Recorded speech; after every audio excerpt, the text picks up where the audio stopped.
Shalom, this is the brother Abad. You're back here once again. Before I get started, like always, I want to give all praises and glory to Yahweh Bahashem, Yahweh Shah Bahashem, Rachakodash.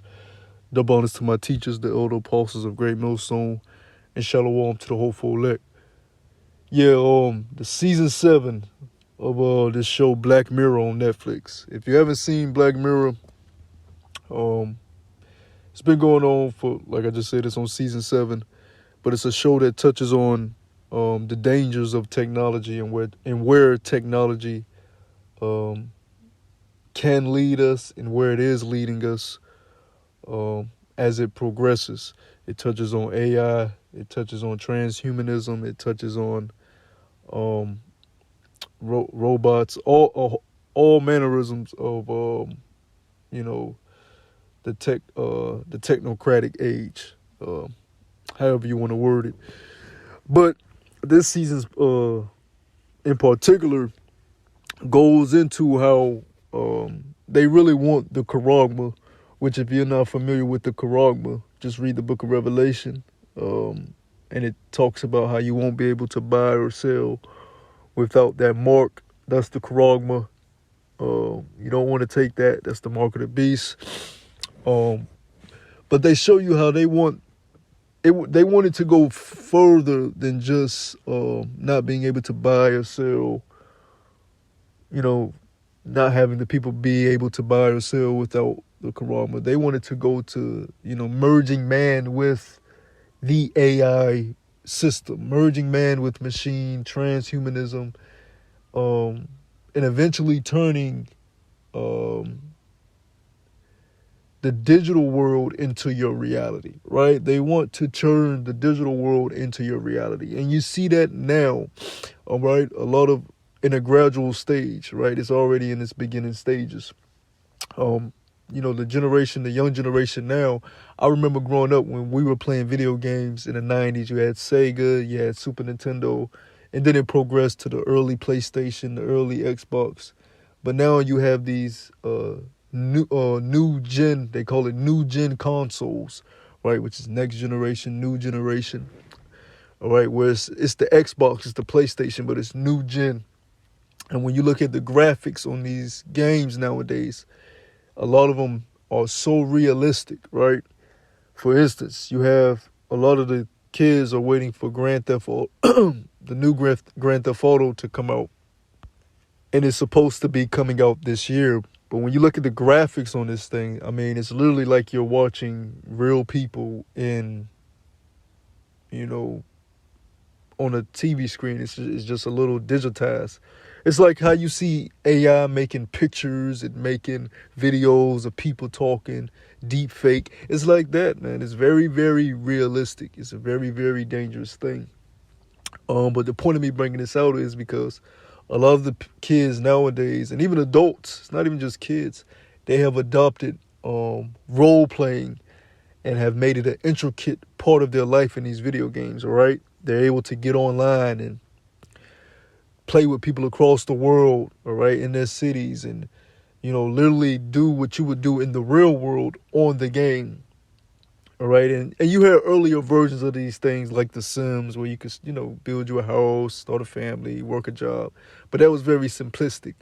Now you're actually playing with real people, but you're playing in the video game. So let's give an example. Let's say you're a kid, you get off from high school, and you go in your room, you cut on the game, and you log on with your buddies. One of your buddies is in China, another buddy is in Germany, another buddy is in South America, whatever.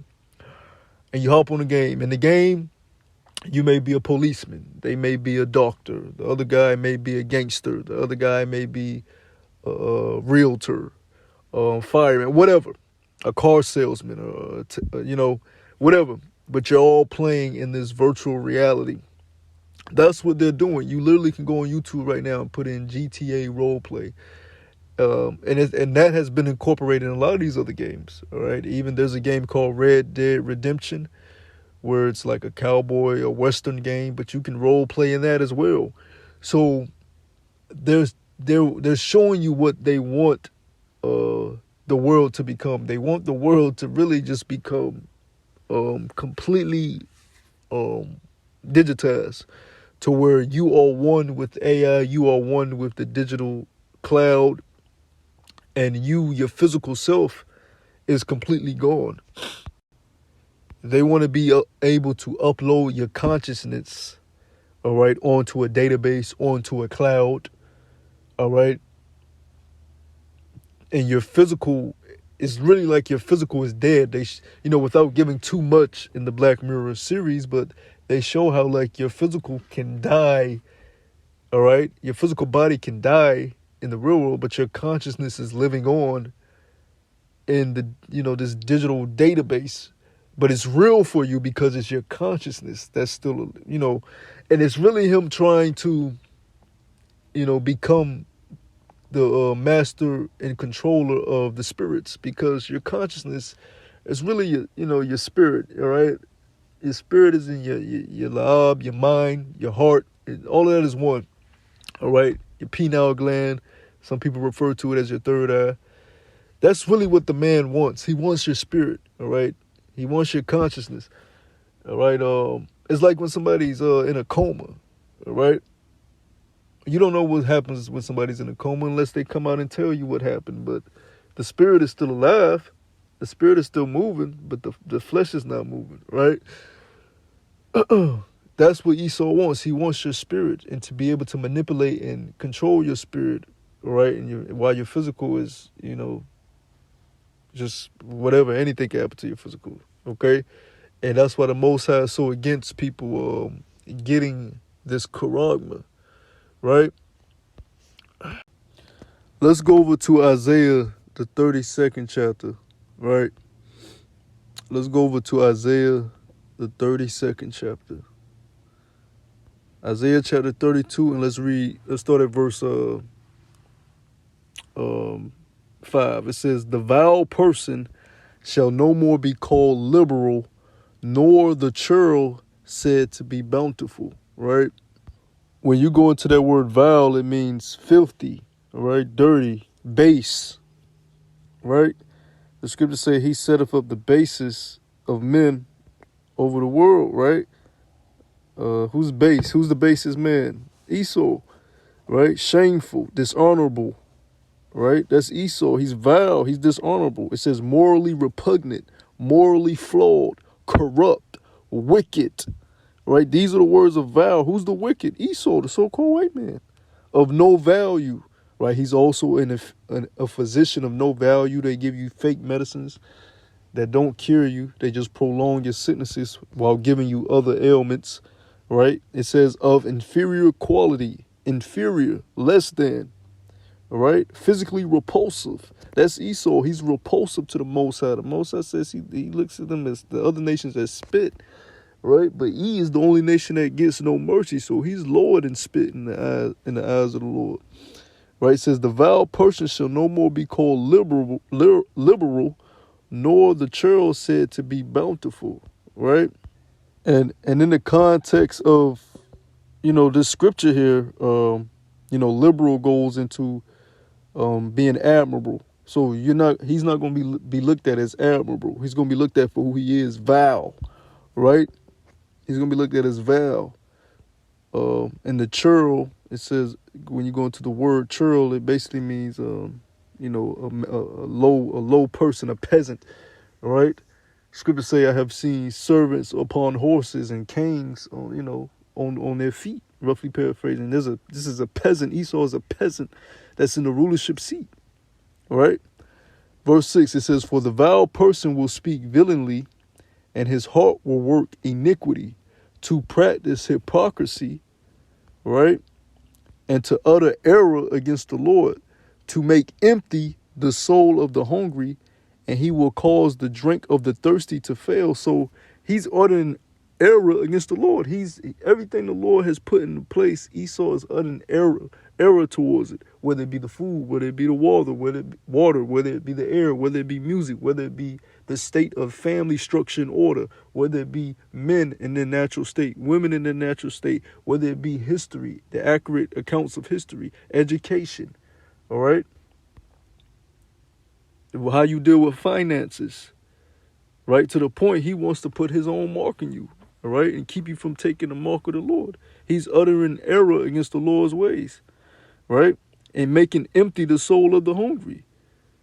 He literally wants your spirit. He wants your consciousness. He wants you on his cloud database to control you and manipulate you, all right, because he wants to be as the Most High. Scripture say he desires to sit up in the temple of the Most High, all right, and to be like the Most High, the son of perdition, the son of destruction, right? What's the temple? The temple is your body. He wants to sit in your mind. He wants to have you sit in your spirit, which the Lord is not going to have him do that. All right, the Lord ain't about to give Esau that type of power. That's why the scripture says when he sitteth down to eat, in Book of Job it says when he sitteth down to eat, the Most High shall rain fire upon him. Roughly paraphrasing, right? Verse 7, it says, back over here in Isaiah chapter 32, it says, verse 7, the instruments also of the churl are evil. He deviseth wicked devices to destroy the poor with lying words. And that's what the charagma is. It's a wicked device to destroy the poor. Because the scripture also speaks about if you receive the charagma, the scripture speak about how the people that receive the charagma are going to have some type of sore, are going to receive some type of sore, whether that be some type of body cancer, some boils, or, because you putting this man's electronic bullshit inside your body where it don't belong. So, just like his computers get viruses, everything he creates needs updates, has outages. Who knows what that shit gonna cause to your brain, your body. So yeah, man, you're gonna receive a sore, right, from that wicked device. So going back to the passage in Isaiah chapter 32, verse 7, it says, he deviseth wicked devices to destroy the poor with lying words, even when the needy speaketh right. He don't give a fuck. He don't care. He wants to control all. He wants to destroy all. He wants to be the only person, and really, when we say he, is a select group of Edomite families that came together as a cabal, as a collective, all right, to keep the rest of the Edomites, all right, from their blessing that they have, because Esau was blessed with the fatness of the earth. It said Esau should be the end of the world, but Jacob should be the beginning of the world. That's why Jacob held Esau's heel when they both were born as twins, right? Esau's gonna rule the world first, have the dominion of the world first, and then Jacob is gonna rule in the kingdom of heaven. But you see what he's doing with his rulership. He's trying to be like the Most High. All right? But yeah, I don't want to make this too long. I just want to touch on the show, bring some awareness to this show, Black Mirror, season 7. It goes in depth. If you have a spiritual eye, you can clearly see, the madness of Esau's mind and his wet dreams and what he desires to happen. But the Lord is not going to allow him to get that far. So, brothers, don't be dismayed at the things that he puts in his movies and shows. Just because he put it in his movies and shows don't mean it's going to come to pass, because we know that he's not going to be able to fulfill his full enterprise. So, Lord willing, this was edifying. Until next time, I say shalom.